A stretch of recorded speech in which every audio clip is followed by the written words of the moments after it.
Welcome to HBR Now, and thank you all for tuning in from all over the world. For those of you who have been watching us for the last few weeks, I think you'll notice that I am not Audie.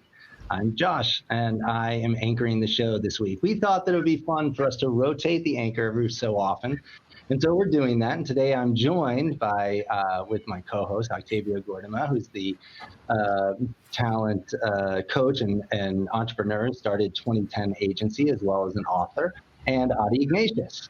Hi, I am Audie Ignatius. You're killing it, Josh. He said he would probably just be critiquing me for the whole show. Now, don't worry. Audie will be coming back as an anchor soon enough, but I know there are lots of Octavia fans, so she will be anchoring soon. Rest assured. Now, we also want to be hearing from you. So I'm supposed to periodically remind you to enter your questions throughout the show, because we do look forward to them and we do read quite a few of them. Today, we're joined with our guest, Michael Sandel, who's a professor of political philosophy at Harvard University. We are very excited to talk with Michael and make sense around all the post-election issues, as well as kind of discuss what it will take for President-elect Joe Biden to lead in this challenging time. But before we get to all that, I want to check in with Octavia and Audie, because we've been living through this together as the show started this season. I want to know, how are you both doing? Well, Octavia. It feels like it's been a month since last week's show. It really does. It's the longest week in history. I have not yet caught up on my sleep yet. That might take another few weeks. But otherwise, I'm doing okay. How are you, Audie? So this is one of the stranger moments in U.S. history. First, the good news.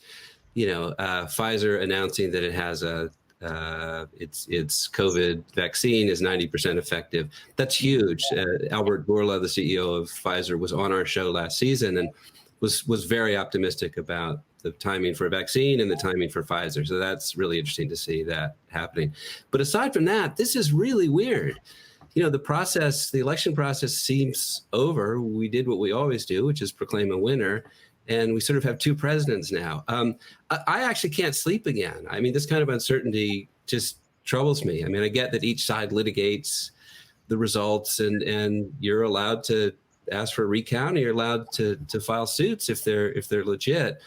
But, the president firing his defense secretary, who, by the way, got in trouble with him because he didn't want to put troops out on the street to face protesters. It's just, this is a very uncertain time. We've had a lot of uncertainty, and I'm looking forward to getting past uncertainty. We're just feel like we're not close. Audie, I'm with you 100%. I don't know if we're getting past uncertainty. I'm sleeping again, but I think it's because I'm so tired of being anxious. I just at some point, don't you conk out? No. Yeah, I guess. I don't know. I just let's get to mid-January and someone will be president. I think Joe Biden, but I'm looking forward to that moment. All right, well, we'll keep talking about it and checking in with each other as the weeks go by and we head towards the holidays. But for now, I want to turn towards introducing our guest, Michael Sandel.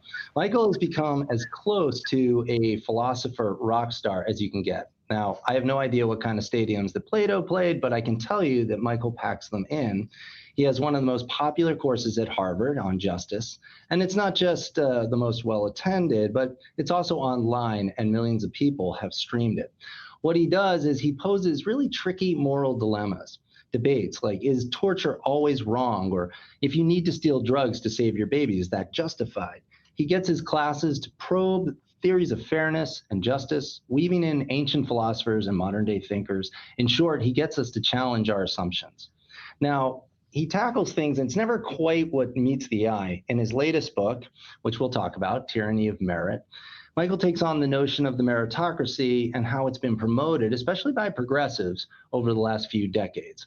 And he shows us why it's done more harm than good. It's a critical issue because it's linked to our lack of unity, which was well on display during this presidential election. President-elect Biden is taking on the top role at a time when the nation seems permanently fractured. And all of these issues that we're talking about earlier are boiling over: the pandemic, but issues of racial and gender inequality, the fallout from climate change, as well as many, many other issues. Biden says that he is the unifier and healer, but it seems so hard to do when neither side comprehends one another. And so we wanted to try and make sense of some of this, and we thought that we would ask Michael Sandel. Merit by itself, Josh, is a good thing. If I need surgery for myself or a loved one, I want a well-qualified surgeon. Right. So the question arises, how can merit and meritocracy, the idea of rewarding those who exercise their talents and succeed, how does that go wrong? I think it has gone wrong. In fact, I think meritocracy, as we've lived it out in recent decades, credentialism, the idea that those who land on top deserve their success. This is what has created, so I argue in the book, the polarization, the anger and resentment of a great many working people against well-credentialed elites. And here's how it arose. Even as globalization deepened inequalities, Josh, its proponents said to working people, if you want to compete and win in the global economy, go to college.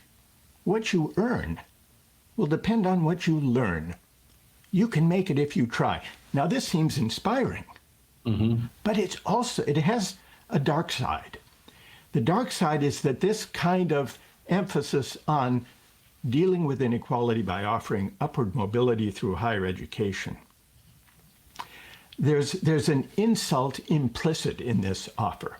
And the insult is this. Remember, most Americans don't have a four-year college degree. Nearly 2/3 don't. So it's folly to create an economy that sets as a necessary condition of dignified work a college degree that most people don't have. More than this, it fuels hubris, this way of thinking. You can make it if you try. It fuels hubris among the successful and humiliation among those left behind. Because what it says to the winners, you deserve it. Your success is your own doing.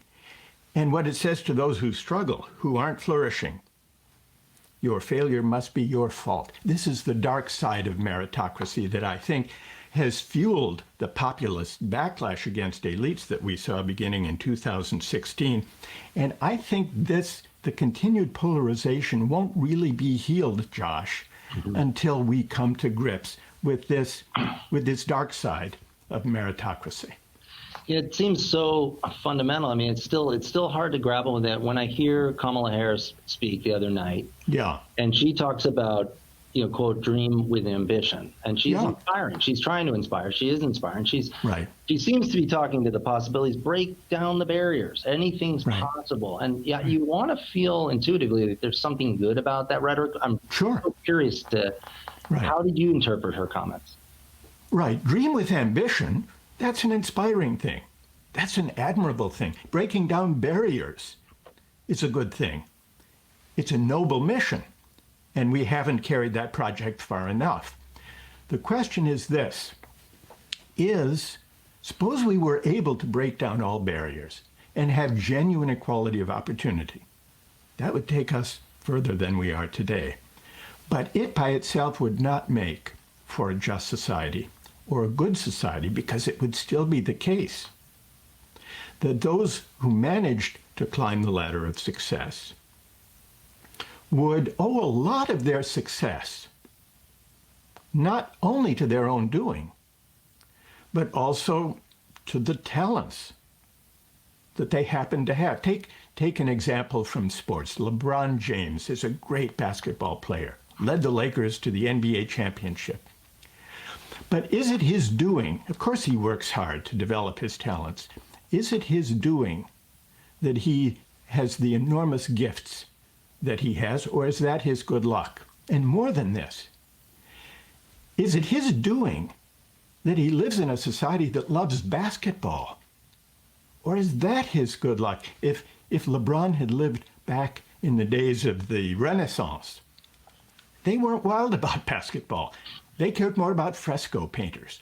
So I think that, a big part of the message of the book is that we need to rethink our meritocratic hubris, those of us who have managed in one way or another to flourish in this economy. We need to remember what we easily forget, the luck and good fortune that helped us on our way.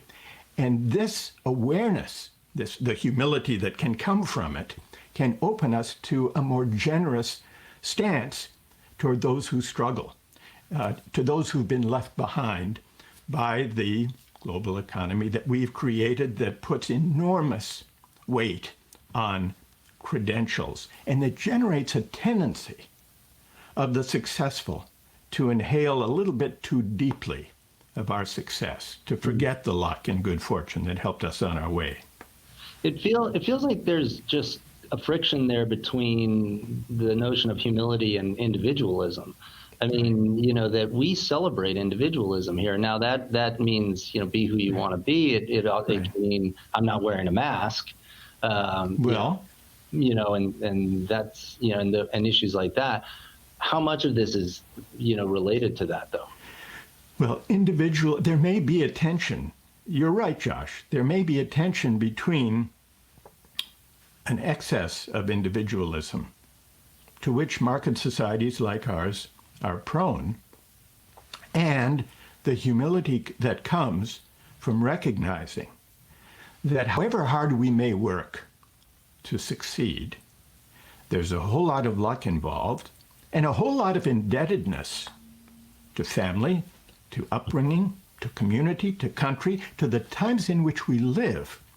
And so I think that the sense of humility that I think is missing from the attitudes that shape success today would require us to reconsider certain excesses of individualism. And you mentioned the example of mask wearing. This has become a flashpoint in the culture wars, not only because some cleave to an excessive and I think misplaced notion of individual liberty, not to wear a mask during a pandemic, but also because it goes back to the resentment of many working people who feel looked down upon by elites. Mm-hmm. And so now when we need, as never before, trust in public health experts and medical experts to deal with the pandemic, expertise has been discredited because for decades, technocratic experts have said, we know how to handle the economy, trust us, we're going to deregulate finance, trust us, we're going to deal with the bailout. And a great many working people felt, and not only working people, that those experts didn't do such a great job with the economy, or for that matter, with governance in recent decades. And so now when we need trust in experts, that trust has been deeply eroded, and not for entirely irrational reasons. We're reaping the bitter fruit of that in the resistance to listening to public health experts. Right. It's public health experts. It has to do with the environment as well. I mean, so many people think of, as you call it, the technocracy or expert, this abiding belief in experts. Right. For many, we've seen in the elections past, this one as well, they equate that with they're going to regulate my business and actually curb my ability to succeed. And especially when it comes to the environment. And that's why I wonder if liberals and conservatives can get together on an issue so critical like climate change, or if the Biden-Harris administration is kind of destined to continue to fuel the division. Well, I think that's an open question, Josh, and a very important one. The climate change debate is a really interesting example of exactly this wariness of what experts say. And many people look at the climate change debate and say the real problem here is belief in science and in facts. And many people diagnose the polarization in our society as the unwillingness on the part of some people simply to accept science and basic facts.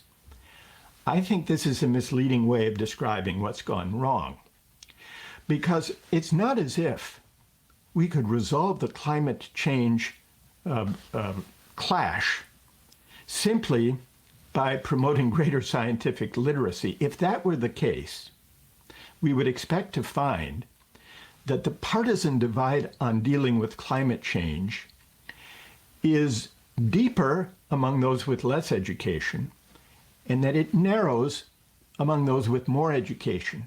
But in fact, it's just the opposite. The more education people have, the more scientific literacy they have, the greater the partisan divide on whether humans are responsible for climate change, and if so, whether the government should do something about it. So what this suggests is that to heal the divides on issues like climate change, it's not enough simply to pound the table and insist on believing in science or on agreeing on the basic facts. In politics, political persuasion is about building trust and bringing a shared sense of the common good. And then, in the light of people's opinions about politics, and in the light of the extent to which they trust one another, then one can work on trying to get some agreement about the facts. So it's not that we first must get agreement on the facts and then we could agree on politics. I think we have to work on our political divisions and on the sources of the mistrust and on the polarization itself, and then the debate about the relevant facts to the climate change debate will become more tractable, not the other way around. You are watching HBR now, and we are with our guest, Michael Sandel, professor of political philosophy at Harvard University. And now I'm going to bring back Octavia and Adi. Long time no see, guys. And Octavia, would you like to take the floor? Yes, so Michael, earlier this year, you led a university-wide discussion at Harvard on pandemic ethics. And according to a recent Gallup survey, more than a third of Americans, 35%, said that they would not get a free US government-approved vaccine if it were ready today. Right. We're now inching closer to that point. So I'd love to know, do you think a vaccine should be mandatory? And what are the most salient arguments for and against? Well, thank you for that, Octavia. It is true that even once we have the vaccine, there will be the political and public health question. They're rolled into one. Will enough people take the vaccine in order to stop the spread of the virus? And this is a serious question. It's connected, I think, the problem is connected with this issue of trust that Josh and I have just been discussing. It's not, now some people will hesitate to take the vaccine for fear that the process has been rushed, or was rushed at least during the Trump years for political purposes.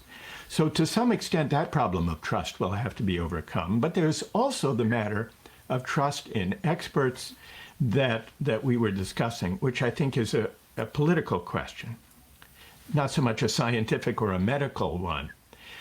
At the end of the day, I think it's important to recognize we do require vaccinations for certain diseases as a condition of sending kids to the public schools, for example. And so I think that mandates of this kind, of a similar kind, could be put in place and should be put in place for a COVID vaccine once it's clear and once it's established that it's safe. So whether you would require everyone in the country to take it, I'm not sure, but as a condition of enrolling children in school, for example, or in, for that matter, one could say, entering certain public facilities, I think we may have to resort to that.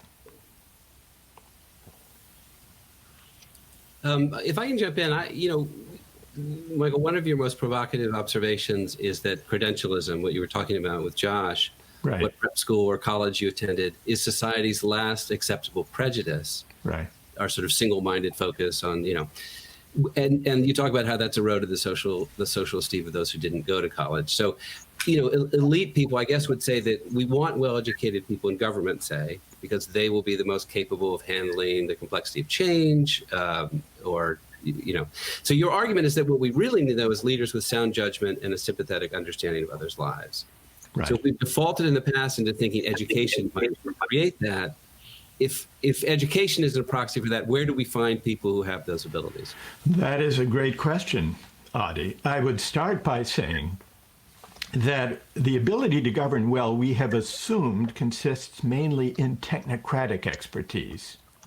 And this has tracked the growing influence of economists, professional economists in governance over the last several decades. And I think that we should begin it with higher education having a broader kind of civic education for future leaders, focusing less on seemingly, allegedly value-neutral social science and economics, and focusing more on teaching potential future leaders history as a source of practical judgment about how to make decisions, and also moral and civic education. Because in the end, leadership in a democracy is about identifying with people from all walks of life and acting in behalf of the common good. And this is a normative enterprise. It's not something that technocratic expertise by itself can provide. So I think higher education needs to shift to a greater emphasis on the liberal arts, humane forms of learning, including enabling future leaders to be acquainted with reasoning about hard ethical questions. Beyond that, I don't think that we should look to our leaders, political leaders, only to selective colleges and universities. In fact, it's interesting to remember, Adi, that to notice that Joe Biden is the first Democratic nominee for president in 36 years without an Ivy League degree. Now, that doesn't mean he's less capable of identifying with the common good and with people from other walks of life. It may make him better at doing that, but in any case, I don't think we should assume that having a degree from a prestigious place and having command of technocratic expertise is the primary qualification for governing well. And what I think we need to do is to diffuse civic education of the kind I'm calling for beyond the citadel of higher education to community colleges, state colleges, and also technical and vocational training sites. I would say also trade unions, community centers, rather than have the idea that civic skills for civic leadership, belong only in higher education. Adi, if I could just add one example from the past. The Knights of Labor was the major labor union in the late 19th century, and one of their demands, beyond pay and working hours, was reading rooms in factories, so that workers could have time and a place to read newspapers and journals and books to equip themselves to be effective citizens. I love that example because it's an example of the broad democratic diffusion of the civic learning, the civic education that I think democratic leadership requires. So if I could just ask a follow-up. So, and I'm being intentionally provocative here. Yeah. You don't seem to assign much agency to the relative have-nots. I mean, the argument seems to be telling the elite to stop being so condescending, stop having so much hubris. At a certain point, that seems paternalistic and elite. That the have-nots are absolved of responsibility for adapting to, whatever the world throws in front of them. Right. Well, okay, that's a good provocation, Adi, and so let me see if I can respond to that. Adapting to whatever the world throws in front of them. We sometimes portray globalization and technology just in that way, as forces, external forces that the world throws in front of us and throws in front of those who struggle to adapt. But what this misses, Adi, and the point of my book, The Tyranny of Merit, is to make this point. A lot of what we consider as sometimes as external forces that just happen, like the weather. And people who struggle need to adapt by getting themselves a college degree, for example, misses the agency involved in and the responsibility of governing elites to have made certain choices about how to configure technology, how to configure the global economy, choices that resulted in putting a greater premium on going to a highly selective university and getting an advanced degree. So I want to push the question back to those policies and have a broader public debate when we think about economics, about the dignity of work. What would it take to renew the dignity of work? How could we reconfigure the economy? Take a small example, Adi. During this pandemic, those of us with the luxury of working from home can't help but notice how deeply we rely on workers we often overlook. Not only those working in the hospitals to treat COVID patients, but delivery workers, warehouse workers, grocery store clerks, home health care providers, child care providers. These are not the best paid or most honored workers in our society. But now, what are we calling them? We're calling them essential workers.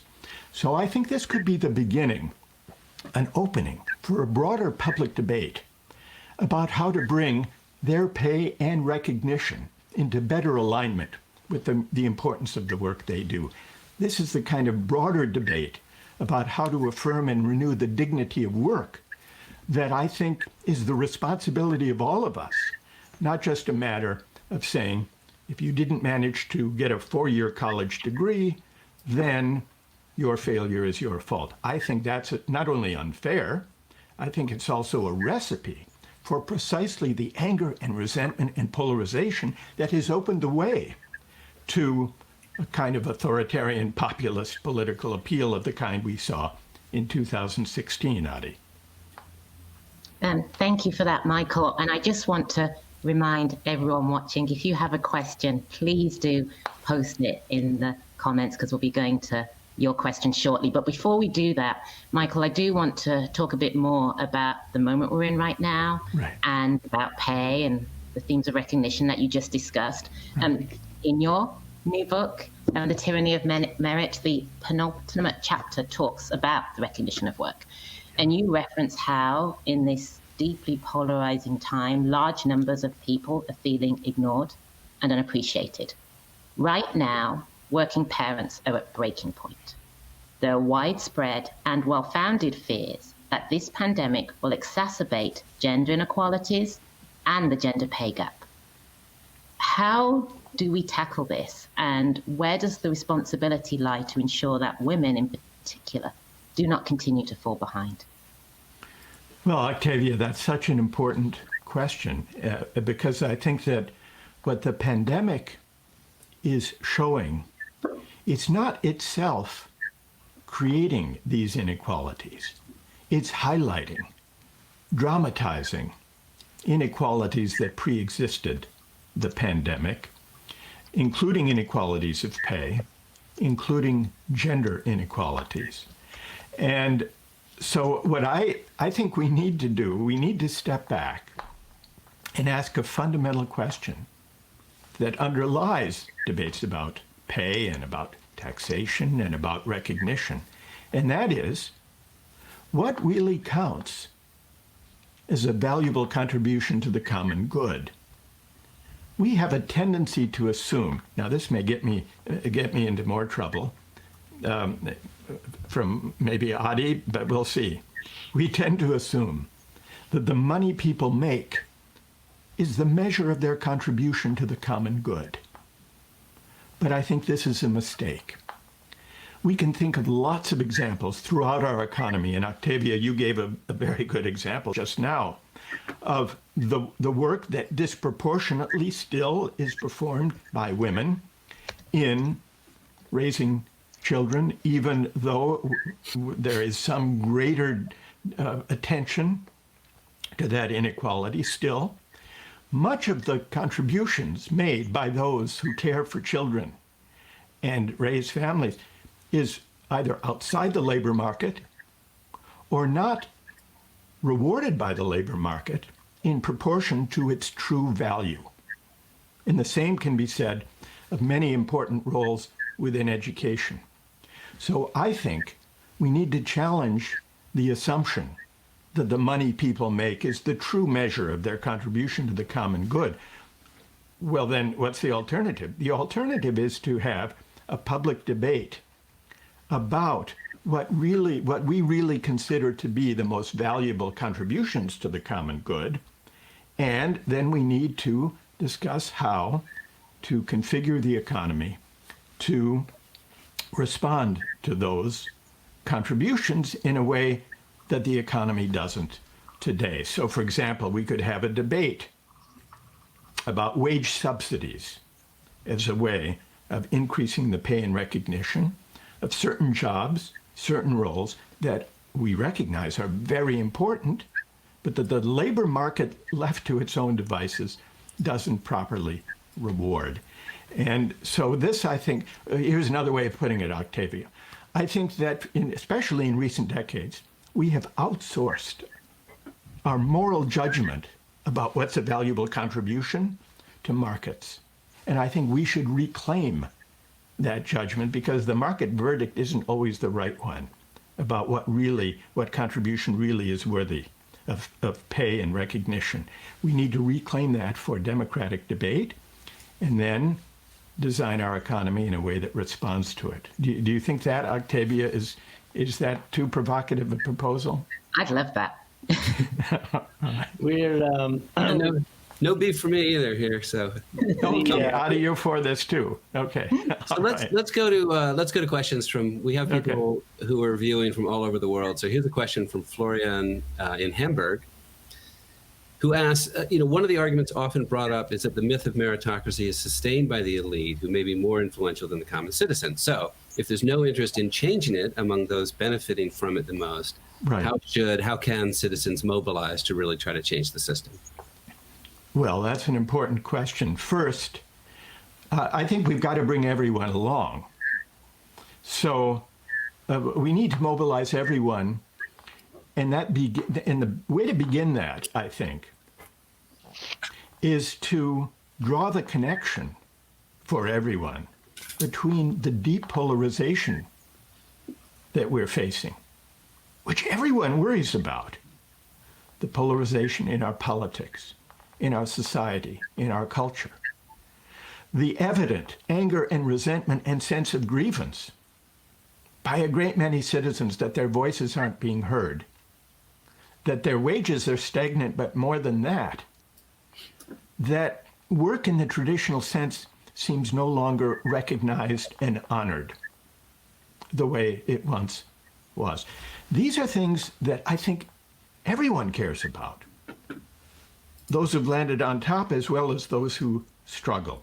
So I think we need a new politics of the common good that could show the connection between this way of thinking about success, the credentialism, the tendency of elites to look down and assume that those who struggle must themselves be at fault for their plight.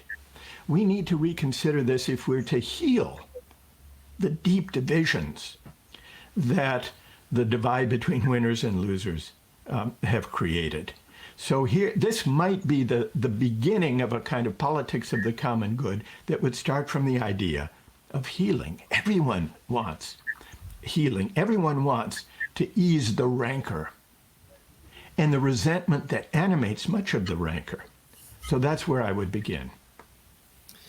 So I'm going to combine a couple of questions. This is Jim from Indianapolis and Jane from Ireland. The questions are sort of how do we define some of these concepts? So who gets to write the definition of a quote just society, and then similarly, how does a community build a shared concept of the common good? Right. How do you do it? Or what are the steps to get there?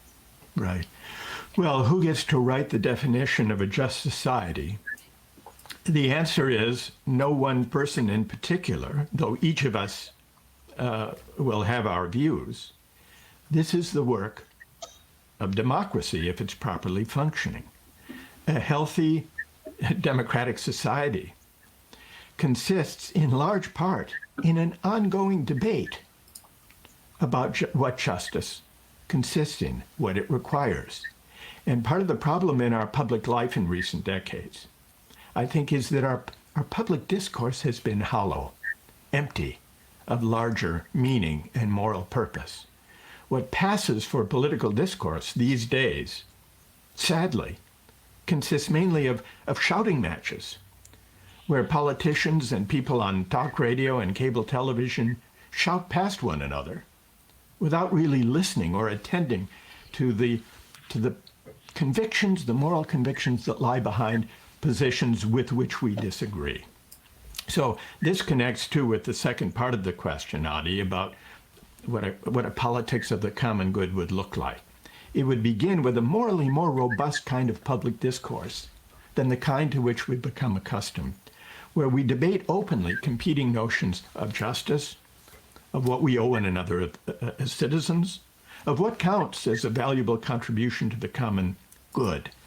Our public discourse seems a long way from that today, but I think the widespread desire to heal, to elevate the terms of public discourse, to aim for something better, has created a moment that at least is open to this more morally serious, engaged kind of civic conversation. All right, so I have one more question, and this is from Adi Ignatius in Boston. So when you talk about the negative effects of elite condescension, I really wonder, what do you think about the generally left-leaning, national political satire shows that reinforce this? The Daily Show, John Oliver's Last Week Tonight, Saturday Night Live. The perspective, of course, is that we're smart and the other guys are idiots. Is that good, clean fun, or do you think that's damaging to American politics? Well, I like some of those shows, not all of them. The snarkiness of the humor, which may actually touch on the points that you're identifying, Adi. The snarkiness is, I've never developed a taste for it, and I haven't reflected until now, Adi, that maybe the reason I'm not drawn to the snarky humor has a little bit to do with its being tinged with this hubris. So it's an interesting suggestion.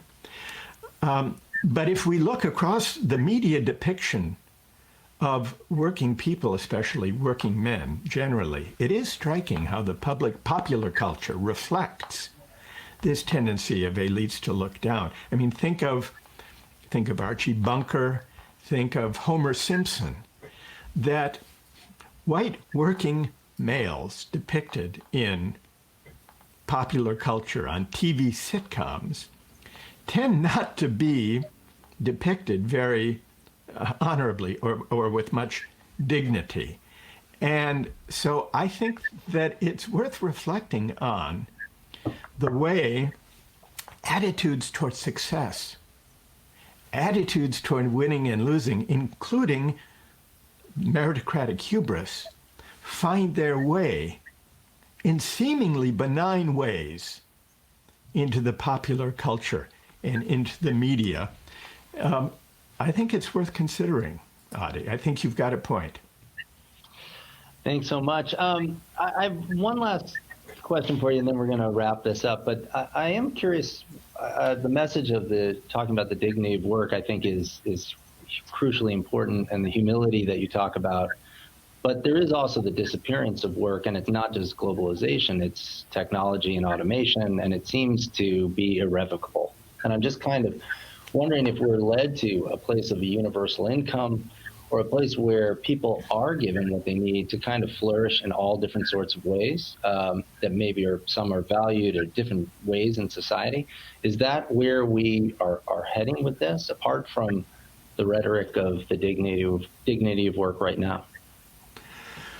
Well, it's a fascinating question. Some have proposed a universal basic income as a way of making the end of work for a great many people easier to bear.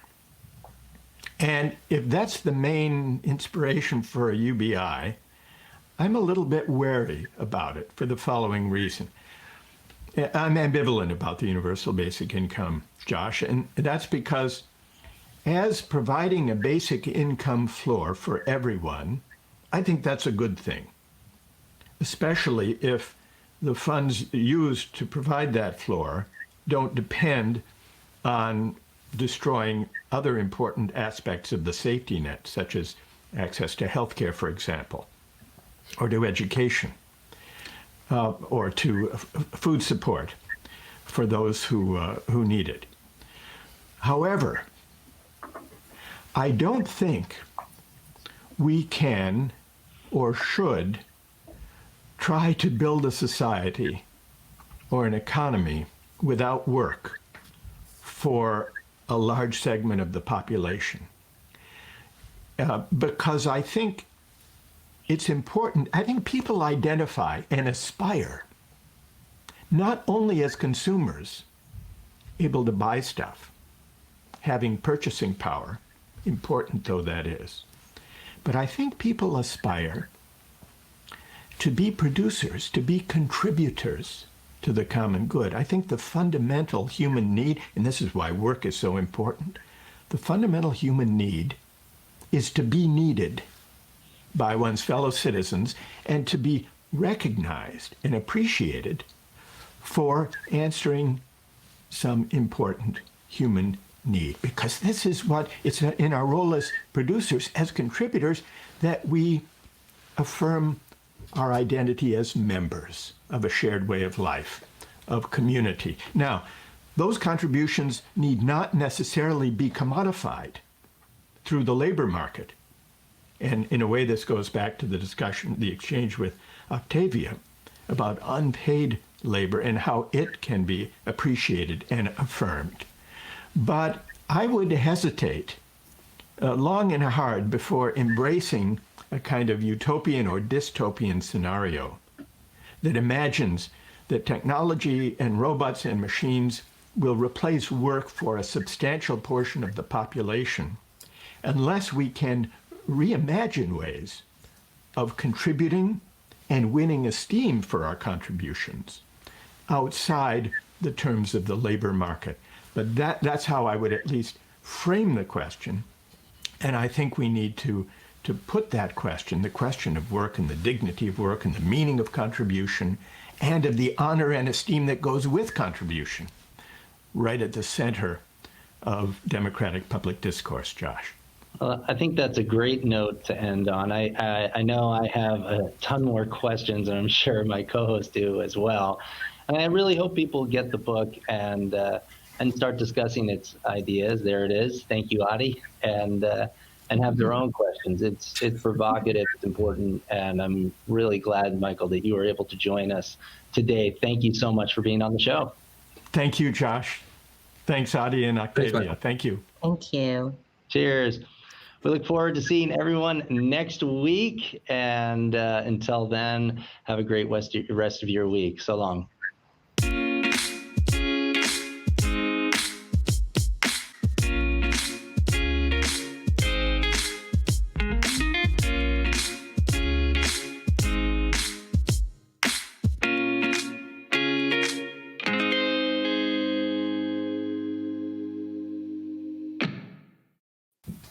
And we're back.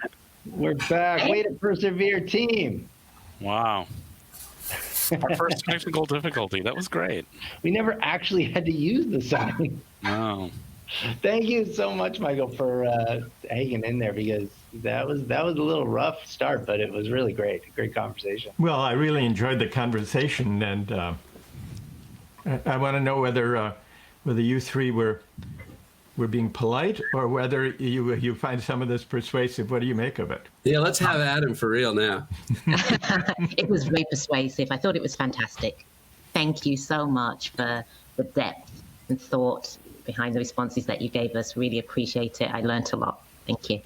I found it, I found it to be incredibly, it's hard because I feel as though a lot of us have grown up with this rhetoric for so long. Right. And the connection back to Robert Kennedy and some of the things that I've read of his speeches around GDP and valuing different things, I thought there, like, where did the liberals kind of lose that thread?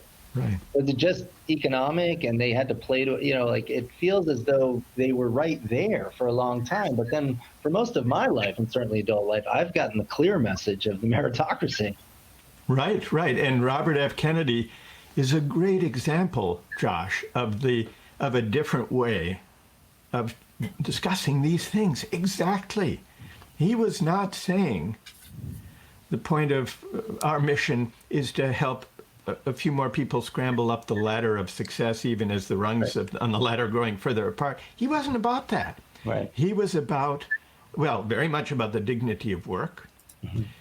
And he spoke, he appealed to African American voters and to white working class voters without a college education. He brought these two disempowered communities, in many ways disempowered communities, together because he was speaking a different kind of language, including the language of dignity and including the language of belonging.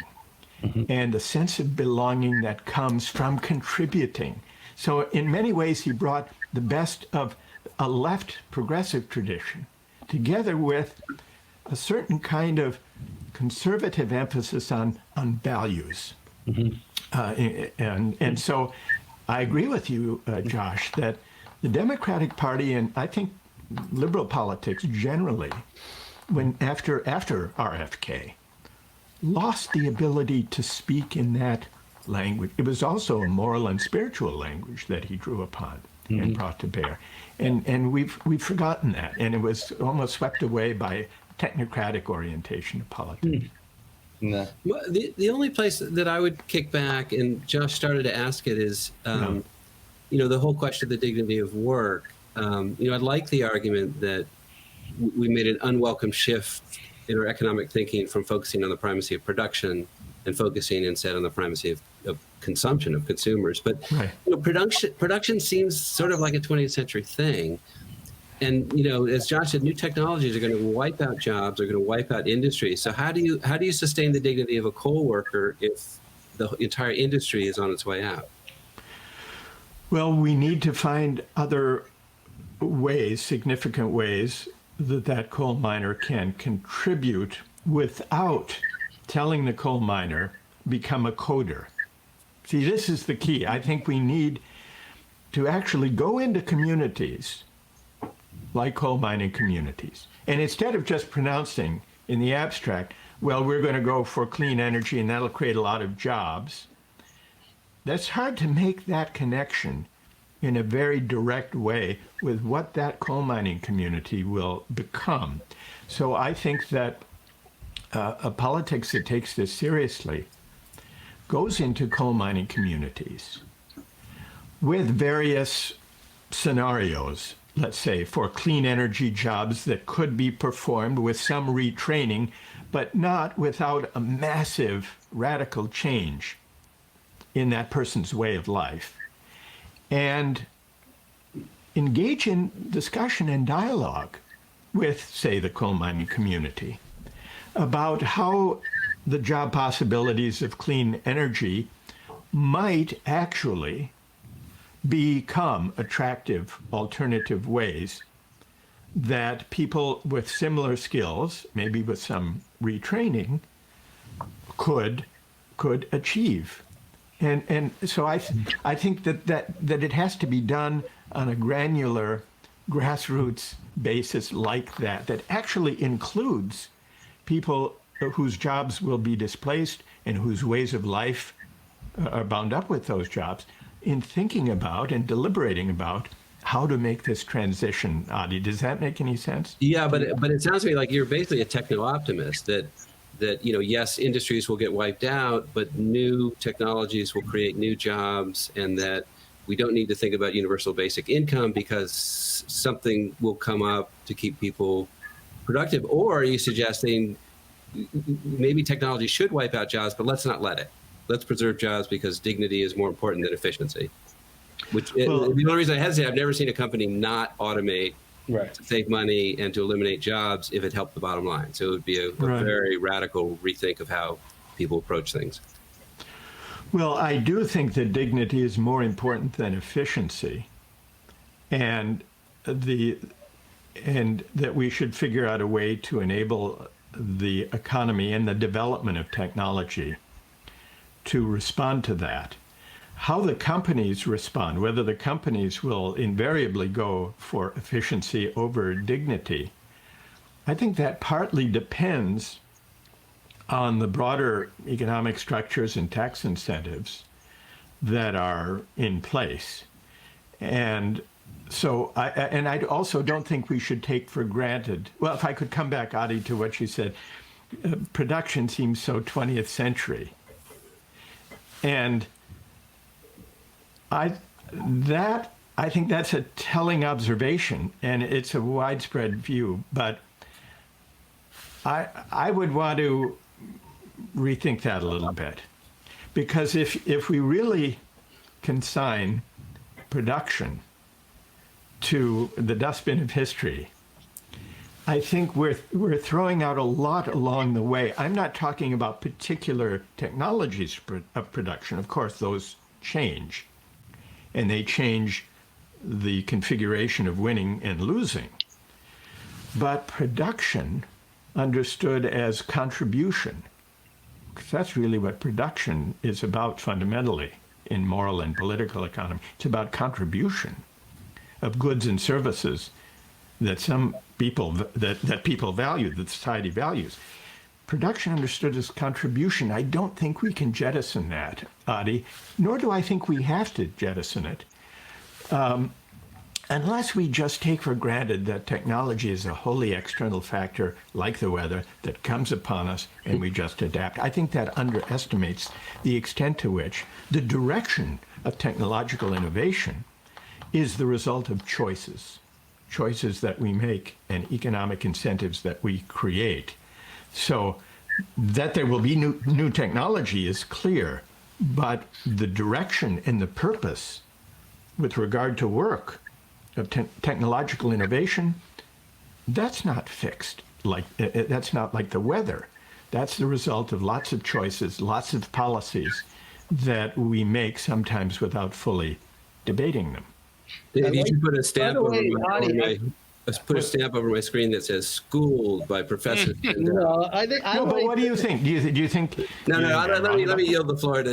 I just like the term dignity over efficiency. I felt like that was you have like entree to an HBR article there. Yep. Well, that's that. I'm happy to talk about. Okay. Exactly. All right, but Adi, just on this point about technology, the course of technology not being something like the weather that's wholly given outside us and we just adapt. Do you think I'm wrong about that? No, I don't think you're wrong about that. I just it would. I mean, a lot of what you say, I really, like. It's just it involves a pretty tectonic shift in how we do things, which is exactly why you should say them. So I try to be pragmatic about how to get from A to B, and sometimes I'm not sure how to do it. But no, I agree with you. I mean, I do think the view of technology and our ability to live with it is a matter of faith. We will either adapt to it or not. And you're right. Tax incentives can do a lot. Think of during COVID. The tax incentive said you'll get money if you keep you don't lay off anybody. Right. And people say, yeah, okay, and they got their money. I mean, tax incentives can work miracles if we figure out what we want to do. So. No, could I just put you one other example, Adi, about the direction of technology and how it's not just like the weather, just in a more concrete kind. Take pharmaceutical development. We still don't have a cure for malaria, but we do have one that's hugely successful for erectile dysfunction. Now you could say, well, technological innovation just brought us Viagra. And now it's just a question of whether, people do or don't want to take it. And then there are ads encouraging us to take it. And technological innovation just happened not to bring us a cure for malaria. And if we had one, then of course, we would distribute it and so on. But that poses the question at too late a stage. There are reasons why technology just didn't happen to develop in the direction of a drug for erectile dysfunction, but not for malaria. It happened because of the way the economy creates incentives for lifestyle drugs versus drugs, orphan drugs or drugs for tropical diseases and so on, where there isn't a lot of market power. So this is one small example of how the course that technology takes reflects not some internal logic of technology, but the way we've designed the economy. I mean, that would be an example of what I have in mind. Fascinating. Yeah. Oh, really, it really is. Although you said it, Adi, we do take it as an article of faith that that the mindset part is hard to deal with. That we put so much faith in technology as though it's like this, the computer says so, so therefore it must be. And so, this is great. I appreciate it, and thank you again for a really great episode. This was actually a lot of fun. Yeah, thanks for hanging out. Great, my pleasure. Thank you all. All right. Take care.